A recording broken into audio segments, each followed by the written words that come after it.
हम सब, मतलब लगभग हम सब, इंटरनेट के लिए एक ही दरवाजे का इस्तेमाल करते हैं, गूगल क्रोम। ये इतना हमारी आदत में शुमार हो गया है कि इसके बिना इंटरनेट की दुनिया सोचना भी मुश्किल लगता है। पर क्या हो अगर मैं कहूं कि हमारा ये सबसे भरोसेमंद टूल अब शायद पुराना हो चुका है? जी हां, आज हम इसी बात की पड़ताल करने वाले हैं। अब ये सुनने में थोड़ा चौंकाने वाला लगता है ना? ऐसा लगता है कि कोई बहुत बड़ी बात कही जा रही है। तो क्या हम वाकई कुछ ऐसा नजरअंदाज कर रहे हैं जो बहुत जरूरी है, या ये बस किसी नई चीज का हल्ला है? चलिए पता लगाते हैं। तो सीधा सवाल यही उठता है कि भाई अगर क्रोम नहीं तो फिर क्या? अगर हमारा सालों का साथी अब बेस्ट नहीं रहा, तो आखिर मार्केट में ऐसा कौन सा नया खिलाड़ी आ गया है जो इसे सीधी टक्कर दे रहा है? तो चलिए मिलते हैं इस नई खिलाड़ी से। इसका नाम है एटलस। और सुनिए, ये कोई आम ब्राउजर नहीं है, ये एक एआई ब्राउजर है और इसका दावा है कि ये इंटरनेट इस्तेमाल करने के हमारे पूरे तरीके को ही बदल कर रख देगा। और सबसे दिलचस्प बात जानते हैं क्या है? एटलस को उन्हीं लोगों ने बनाया है जिन्होंने हमें चैट जीपीटी दिया है। तो जाहिर है कुछ तो खास होने ही वाला है। इससे बनाया ही एआई को दिमाग में रखकर गया, मतलब एआई इसका आधार है, कोई बाद में जुड़ा हुआ फीचर नहीं।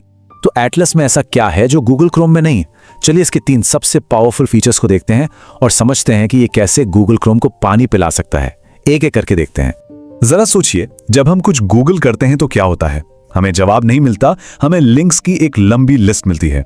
फिर हम एक एक लिंक खोलते हैं, पढ़ते हैं और तब जाके कहीं अपना जवाब ढूंढ पाते हैं। काफी थकाऊ काम है ना? वेल, एटलस इसी प्रॉब्लम को जड़ से खत्म करता है। मिसाल के तौर पर मान लीजिए हमें जानना है कि E5, E10 और E20 पेट्रोल में क्या फर्क है। क्रोम पर सर्च करेंगे तो दसियों वेबसाइट्स के लिंक आ जाएंगे, लेकिन एटलस ये सीधे सीधे एक साफ सुथरी टेबल बनाकर दे देगा जिसमें सारी जानकारी एक ही जगह पर होगी। कोई खोजबीन नहीं, सिर्फ सीधा जवाब।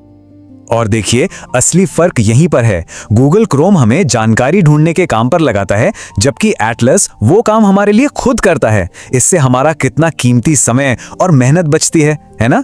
ये एक ब्राउजर कम एक पर्सनल रिसर्च असिस्टेंट ज्यादा लगता है। और समय बचाने की बात चली है तो इसके दूसरे कमाल के फीचर पर आते हैं, ब्राउजर मेमोरी। और नहीं, ये सिर्फ टैब्स को याद रखने के बारे में नहीं है, ये हमारे काम करने के तरीके को ही बदल सकता है। कितनी बार ऐसा हुआ है कि गलती से कोई जरूरी टैब बंद हो गया और फिर दूसरे ढूंढने में घंटों लग गए। क्रोम की याददाश्त बस तब तक है जब तक विंडो खुली है, विंडो बंद, खेल खत्म।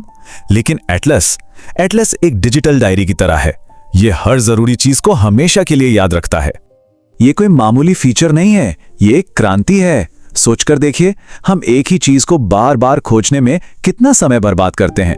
एटलस उस समय को बचाता है क्योंकि वो हमारे काम के कॉन्टेक्स्ट को समझता है और उसे याद रखता है।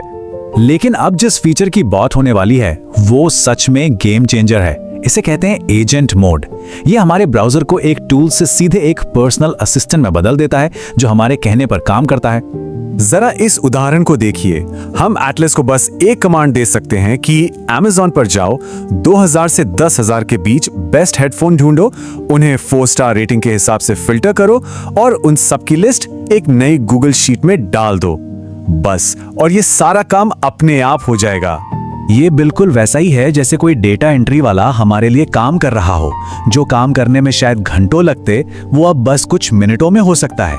ये सिर्फ इंटरनेट चलाना नहीं है, ये अपने काम को ऑटोमेट करना है। हमारा ब्राउजर अब हमारा वर्कर बन गया है। लेकिन रुकिए, इससे पहले कि हम सब जाकर क्रोम को डिलीट कर दें, यह समझना जरूरी है कि एटलस की भी अपनी कुछ कमियां हैं। आखिरकार कोई भी नई टेक्नोलॉजी शुरुआत में परफेक्ट नहीं होती। तो देखिए, अभी के लिए इसमें 3 बड़ी दिक्कतें हैं। पहली, ये गूगल सर्च जितना तेज नहीं है। दूसरी, ये अभी सिर्फ मैक यूजर्स के लिए है। और तीसरी, ये मुफ्त नहीं है, इसके लिए सब्सक्रिप्शन लेना पड़ता है। तो इन सब बातों का आखिर मतलब क्या निकलता है? क्या हमें आज ही क्रोम को छोड़कर एटलस पर चले जाना चाहिए? चलिए इस सवाल का जवाब भविष्य की नजर से देखते हैं। हाँ, ये सच है कि एटलस में अभी कमियां हैं और ये भी हो सकता है कि गूगल भी जल्द ही ऐसे एआई फीचर्स ले आए।